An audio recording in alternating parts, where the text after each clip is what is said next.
Vamos rapidito porque tengo mucho que decir. Cada vez parezco más Hilario Pino.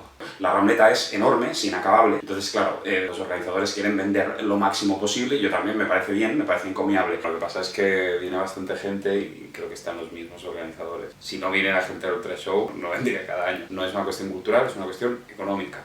¿Qué pasa? Estos vídeos se supone que tienen que incluir algún tipo de... Tiene que pasar algo distinto de la información. Mirad el gato, olvidaos. El ojete del gato, no, cuidado. La presencia del gato tiene que estimular la venta y... Vamos, si Valencia se hubiera llamado Naranjas en vez de Valencia y el teatro se llamaba La Gran Trabata, todavía quizá hubiera podido sacar algo.